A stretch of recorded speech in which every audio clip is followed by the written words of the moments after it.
Você acha que um narrador precisa ter bordão, se é essencial para o narrador? E até mesmo de onde surgiram os seus, né? Não perde mais, não é assim, como é que foi? O bordão, eu acho que precisa ter, não. O narrador não precisa ter bordão, não.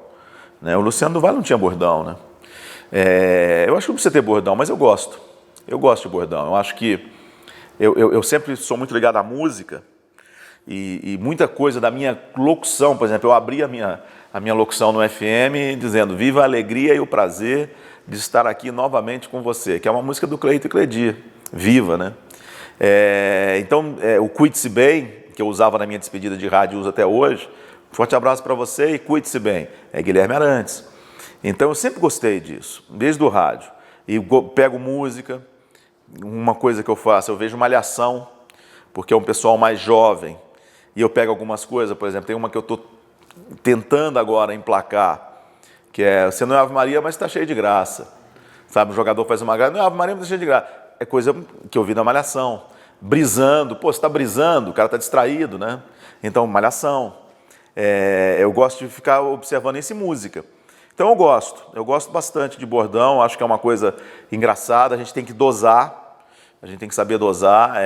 A época do rolezinho, que eu falo agora, que foi uma coisa que pegou, o zagueiro vai para a área no escanteio, numa falta, lá, o Gil vai dar um rolezinho na área do Palmeiras, sabe, é uma coisa que as pessoas estão falando. O Não Perde Mais, ele nasceu, eu fui fazer uma matéria de turf lá em Goiânia, no hipódromo da Lagoinha, e o narrador, na época, cavalo sempre vem lado a lado, ele cruzam, diz final, fulano não perde mais. E sempre que eu via as corridas do Senna, quando entrava a última volta, a minha grande preocupação era assim, putz, será que ele vai chegar no fim, cara? Ele está liderando, será que ele vai quebrar, vai bater, vai furar um pneu, tem combustível? Então, quando ele cruzava a linha, eu falava, ufa, não perde mais. Já vem o Hélio Castro Neves. Não perde mais Hélio Castro Neves. Bandeirada para ele. Vence Hélio Castro Neves o Grande Prêmio do Texas. Sabe? E aí eu ouvi o cara falando, eu falei, poxa, esse negócio é bacana. Eu vou colocar. E aí tem uma história muito engraçada. E eu falo o nome, não tem problema nenhum. Um grande publicitário brasileiro, um dos maiores da história. O Eduardo Fischer, acho que é Eduardo Fischer mesmo, da Fischer e Justus. Acho que é Eduardo mesmo. Fischer, da Fischer e Justus. Eles tinham um envolvimento grande com a Fórmula Indy na época. E um dia, num restaurante em Laguna Seca, ele virou para mim e falou assim, olha, Theo, eu vou te dar uma dica. Não usa mais o não perde mais, não, porque é uma coisa negativa. Não perde mais, coisa negativa. Eu falei, pô, obrigado pela dica. E é o meu bordão mais famoso. Agora ele está sendo um pouco substituído pelo não é assim. O não é assim... Faz o passe atrás, Léo Moura. Não, Léo Moura. Não é assim. Mandou a bola praticamente fora do Engenhão. Eu ficava vendo outros narradores usando outras coisas e ficava falando assim, caramba, eu tenho que achar E bordão nasce. Não adianta você ficar... Ele vai nascer uma hora. Então eu fiquei aquele negócio, e num jogo eu falei, saiu. Eu falei, não é assim. E saiu. Aí eu falei, pô, esse troço pode ser bom. E comecei. E hoje é muito legal que as pessoas no Twitter, quando encontram na rua, eles falam na rua, não é assim. Estão jogando bola, estão falando não. Aí que você fala, poxa, o bordão pegou. Sabe, o bordão pegou. Agora você tem que ir reciclando. Você tem que ir reciclando ele e alguns você lança e não pega. Outros você... Por exemplo, é a mesma coisa da Malhação também. Aperta o play. Né, o cara está desligado, pô, aperta o play aí. E eu quero usar isso com o jogador. O jogador pega uma bola no meio de campo, eu falo, vamos Messi, aperta o play. Mas eu não posso falar isso no futebol nacional, muito. Porque senão o cara do outro time fala assim, pô, esse cara está falando, é contra. Então eu tenho usado isso no futebol internacional. Neymar, aperta o play. Eu acho isso bom, mas ele não pegou ainda. Vai pegar? Não sei, você tem que dar tempo a tempo. Mas eu adoro bordão, eu acho que você não pode ficar escravo. Mas eu acho bordão criatividade, eu acho uma forma de você descontrair. A nossa vida a gente tem bordão, então é difícil. Só voltando para a preparação, queria saber se você chegou a fazer aula de fono, alguma coisa assim. Não, eu não fiz aula de fono, eu fiz alguns exercícios de fono no começo, aquele negócio de colocar a caneta na boca e essas coisas. Ler em voz alta olhando para o espelho, pegar uma revista, um jornal, ficar olhando para o espelho e abrindo bem a boca, mas hoje eu faço. Hoje eu tenho um acompanhamento de fono, porque eu acho muito importante, porque a corda vocal é um músculo. E como todo todo músculo nosso, se a gente não exercitar, ele vai atrofiar. Então, e mesmo às vezes você acha que você tem 20 anos de carreira, está colocando a voz legal, não. Às vezes um profissional chega e fala, você poderia ter tido uma colocação melhor, poderia ter sido mais forte. E a gente falha pra caramba, colocando a voz, a gente desafina. Então eu faço um acompanhamento hoje com a doutora Silvia Pinho, que foi uma descoberta aqui em São Paulo, me ajudou muito na Copa, nos momentos que eu estava doente, que afetava a corda vocal, ela me ajudou demais.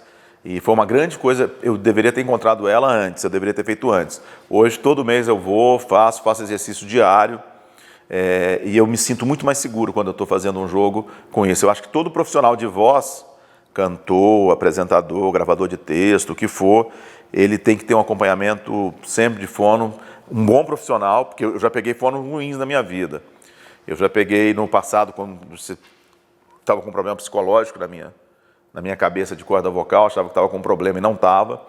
E eu caí na mão de uma fono em Goiás, que nem me lembro o nome dela, senão eu falaria, mas não me lembro, que ela falou que eu estava com calo na corda vocal. Aquilo foi um desastre para mim, eu estava começando minha carreira, e não era nada disso, era uma coisa psicológica, que depois aqui em São Paulo eu fui descobrir. Então tem que saber o profissional, mas eu acho que para quem quer usar a voz profissionalmente, um bom fono é fundamental. Theo, é impressão minha só, ou sua voz ela vem ficando mais grave ao longo do tempo? Você sabe que eu vendo as corridas passadas, que eu estou dizendo que eu encontrei esse canal no YouTube, eu notei, mas não é bem que ela vai ficando mais grossa. Eu acho que a colocação, a pontuação, ela diminui, ela muda, e você sabe melhor a hora de subir, a hora de descer. Você ganha a técnica. Ela não vai ficando mais grossa, não. Você ganha a técnica. Hoje, por exemplo, eu faço umas inflexões no não perde mais, no grito de um gol que eu não fazia no passado. Eu não tinha muita preocupação. Hoje, por exemplo, dependendo da intensidade da corrida, você usou mais a sua voz ou não. Naquela época eu não tinha essa filosofia quando eu comecei em 93, 94. E se eu usei muita voz, claro que ela vai estar desgastada no final. Então você já dá uma pontuação, não, você traz a voz para cima, para baixo, você trabalha melhor isso. Isso você vai fazendo com a carreira. Mas em termos disso, não. Assim, graças a Deus, porque muitas vezes de uma forma inconsciente, você começa a impostar a voz, isso é uma desgraça para o narrador. Se você imposta a voz, para mim é o fim do narrador. Quando é gravador de texto, não. Você tem o Ferreira, que grava o Hyundai, que ele...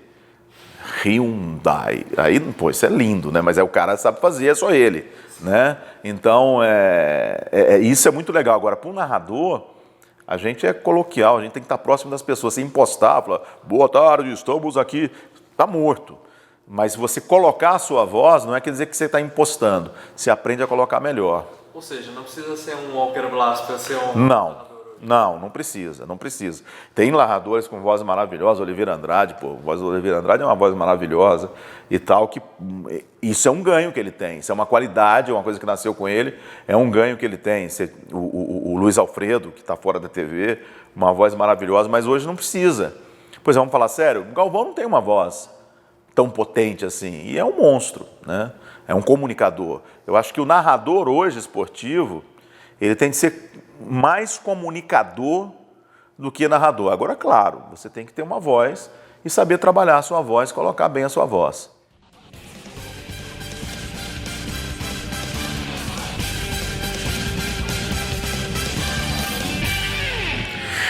Eu não tenho uma pessoa, falar assim, olha, essa pessoa. Mas, por exemplo, tem um narrador de rádio em Goiás chamado Edson Rodrigues, que é um cara que eu sempre ouvi, sempre gostei, admiro muito o trabalho dele e tem algumas influências do Edson Rodrigues. Um outro narrador de rádio, que a gente em Goiás, a gente tinha uma influência muito grande das coisas do Rio e não de São Paulo.